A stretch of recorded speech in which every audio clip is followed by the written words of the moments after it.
today's event that is from a startup, and he's sold a couple of his startups before. So we hope that he will give an Asian perspective, or more like a startup founder's perspective towards the Asian market. So Patrick, before we jump in, right, could you just briefly share with the audience your background? Yeah, so I'm actually an ABC. I was born in LA, grew up in Maryland, went to school out here in Berkeley, and then I did a couple of startups here. One was a design for doing a lot of work for the entertainment industry, and then after that, did a movie review website called Rotten Tomatoes, which we sold in 2004. And then from there, I went to China for 3 years to try to do a startup with some friends, doing kind of like a Yelp type of system. And then afterwards went to Hong Kong for 6 years, where I was doing like a social network, kind of like a MySpace, targeting celebrities and their fans. And then just moved back here a year ago, and just started a new company literally 2 weeks ago with one of my friends doing mobile gaming. And so my co-founder is this guy, Lyle Fong, who did Lithium Technologies. I think they just acquired Cloud yesterday. Yeah. So your company was formerly based in Hong Kong, right? The Alive Not Dead. Yeah. So could you share with us a bit more about the Hong Kong startup scene, as well as the investment scene there? Okay. When I went to Hong Kong, the reason why we went there in the first place was, well, first when I was in China, I was working with a friend that I had gone to Berkeley with, and I thought, oh, you know, I've done internet stuff, and the US is a bit ahead of China, so you know, maybe I'll go over there and try to do something new. And also kind of, a lot of it was also a lifestyle reason, was to see someplace other than the US. But what I found was over there, it's very difficult if you're not local or if you're not a returnee. You know, I speak Mandarin, but only conversationally. And just the way they do business, everything is very, very different. So when I moved over to Hong Kong, it was easier to do a company. You know, you can operate in English. The legal system, everything's a lot cleaner. And then also, some of the co-founders I had for the company in Hong Kong were with these actors that were pretty big over in Hong Kong. So since they were already there, it made it easier to kind of celebrity consultants. Yeah, some celebrities, yeah. And as far as experience over there, what I saw was that Hong Kong, pretty much the majority of the startups that I've seen over there are by expats or by returnees. Like, not that many like local folks doing startups there, unless they like went to school abroad and then came back. And the people that are more local, I think a lot of them prefer to do, you know, like banking or finance kind of stuff, because Hong Kong is just so strong in that. And I think a lot of the families culturally, they don't want people to take that risk and do a startup. They'd much rather than have a stable job. Was there a good investor ecosystem? There's a couple like angels and stuff that were somewhat active that sort of popped up the last 2 or 3 years that I was there. For some reason, and I don't know why, co-working spaces are really popular in Hong Kong. Like, there's literally like 20 or 30 now, and like every month there seems to be a new one, and I have no idea. I think it's like a real estate play or something. Like, it seems like there's more co-working spaces than startups there, but I could be wrong. So do you think Hong Kong is the right platform for reaching out to China? Or would you rather just I think if you're targeting China, you should just be in China rather than be in Hong Kong. But I think Hong Kong could be good in terms of you're actually targeting, say, the US, and maybe doing manufacturing in China, and so base in Hong Kong, get your manufacturing or whatever from China, and then market to the US. Like, I think that makes a lot more sense than to try to be in Hong Kong to go into China. Is there a talent issue in Hong Kong? Do you feel that it's very hard to hire people? I think there are good people there, but the issue is, again, they generally are not as interested in joining startups because, over here, like, everyone is in a startup. Like, especially after coming back for years, like, everyone in Silicon Valley is trying to do it. It's like Hollywood, like, where you go in Hollywood and every waiter's like trying to be an actor or director. They have a script in their back pocket. Now you come here, it's like everybody, same thing.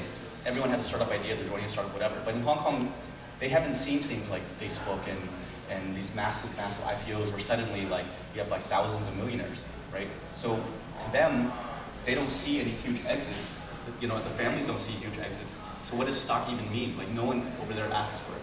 Like there's one company, 8 Securities, I think they said, they had interviewed 100 people and only one person asked for equity, or even about equity. So they don't care about it, they don't value it, and then probably the bank is going to pay better than the startup, right? And it's more stable. So why join something that's very risky for them and get, they don't even get stock there, pretty much. The startups typically don't give stock. So that's why I think it's so hard to get time. So do you think it's realistic for a value-based startup to come into Asia via Hong Kong? A valley-based startup, like a Silicon Valley-based startup. To go into Hong Kong to target China? Yep.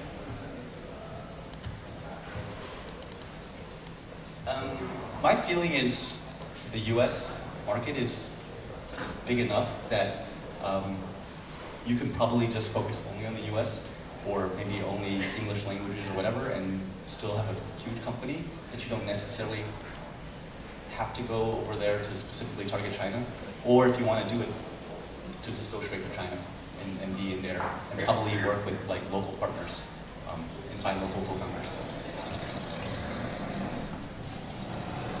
If we compare Hong Kong and Singapore, right? So Singapore has been attracting a lot of external VC funding, whereas Hong Kong seems to be still very financial from the banking side. Would you advise companies to raise money in Singapore or in Hong Kong? I'm not an expert on Singapore. I've only been there a couple times for like Echelon and other events. But I was pretty impressed with what I saw. It does seem like the government is much, much more aggressive as far as like courting companies to go over there, opening branch offices, putting money or matching funds for VCs. So I mean, I've seen VCs set up over there. I've seen like my friend's company Lithium. I think their sales office they chose Singapore, and I think Airbnb and a bunch of them. And Hong Kong, yeah, and I don't think Hong Kong has like almost any of those. So from the government perspective, I think it's good. From a talent perspective, I didn't go to school out there, but from my impression, it seems like NUS is a pretty strong school. I would say it seems like it's stronger than most of what you would get in Hong Kong. The biggest advantage for Hong Kong would just be proximity to China. And so if you are doing like manufacturing or something like that, I think in that situation, it can make a lot of sense. Otherwise, if you're targeting more internationally, it seems like Singapore would be a better bet. So if we look at the founders' psyche, right, in terms of the risk appetite and their fear of failure and all that, do you think the Hong Kong entrepreneurs have it in them to build companies? Like I said, most of the startups I know in Hong Kong are created by expats, and so, and they're very up to date. They're reading TechCrunch and Pando Daily and all that kind of stuff, and I think they have a very active Facebook group. So for them, I think it's no problem. But to get like more local entrepreneurs is a bit of a challenge. What do you think investors here, as well as startups here, will face the biggest challenge if they were to move into Hong Kong or look at the Hong Kong market? The startups that I've seen in Hong Kong and Singapore, one thing that's similar is both of them, the local market isn't that big. I think Hong Kong's population is like 7 million, Singapore was 6. Yeah, and so you can't, even if you had 100% population, it's not going to be a huge company. So the ones I've seen that seem to do really well are the ones that focus more globally or even focus on the US. Hong Kong, I know a couple that are like that. 9gag is probably one of the more well-known ones, Vicky, in Singapore. And typically I think they target more like US markets. Because I think within Southeast Asia, one challenge is there's so many different countries, and they all have different languages and all different laws and everything like that. And so to target Southeast Asia is actually much harder, I would say, than to target US, even if you're in Southeast Asia, because you're gonna have to build. If you're trying to do ads or generate revenue, usually you're gonna have to have like sales offices in every single place, and just dealing with the like legal and tax and everything, and all those things seems tough. Okay, so we'll have a couple of VCs share more about their experience investing in Southeast Asia. Can we take a couple of quick questions? Anybody? Any quick questions here? So how do you operate a Hong Kong-based company outside of Hong Kong? Oh, well, Asians. Yeah. So when I moved back a year ago, the partners were running it, and then we just recently sold it to another group. to take over. So yeah, I wasn't really involved day to day. One final question before we move on. Anything?